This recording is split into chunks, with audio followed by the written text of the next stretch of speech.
Havia uma sentença natural de que todos os bebês fossem mortos. E Moisés nasceu bem neste momento em que as crianças da sua geração estavam sendo mortos. Mas olha o que o livro de Hebreus diz sobre os pais de Moisés. Hebreus capítulo 11, versículo 23.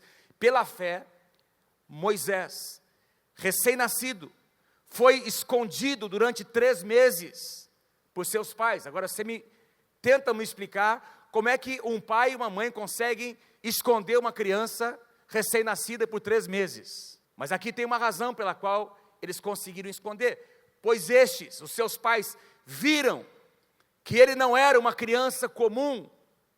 Aos olhos dos seus pais, e eu fico pensando para todo mundo, lógico, se você for perguntar para qualquer pai, qualquer mãe, o seu filho, a sua filha, não é uma criança comum, não é? Mas o que eu quero sugerir a vocês é que os pais de Moisés enxergaram a criança, não é só do ponto de vista natural, não.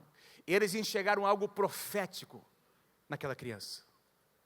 Eles agiram debaixo de um mover, de um momento profético em que Deus queria levantar um libertador, e eles sabiam que havia uma promessa que Deus havia dado para Abraão, muitos anos antes, e eles agora estavam esperando um libertador, porque Deus já havia dito a Abraão que eles ficariam cativos por cerca de 400 anos, é o que diz o livro de Gênesis, queridos. E essas histórias eram contadas de geração em geração, e fazendo as continhas, quem sabe os pais, não diz isso aqui, mas quem sabe no coração deles eles disseram, quem sabe nós estamos diante, quem sabe nós acabamos de gerar o libertador de Israel. Eles viram alguma coisa que os outros pais não enxergaram.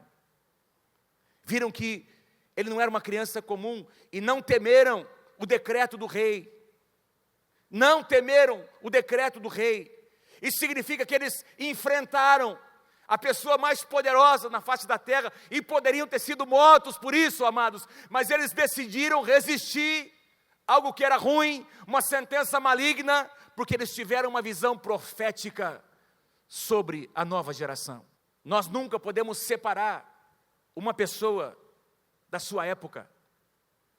Nós não podemos desconectar alguém da época em que ele vive.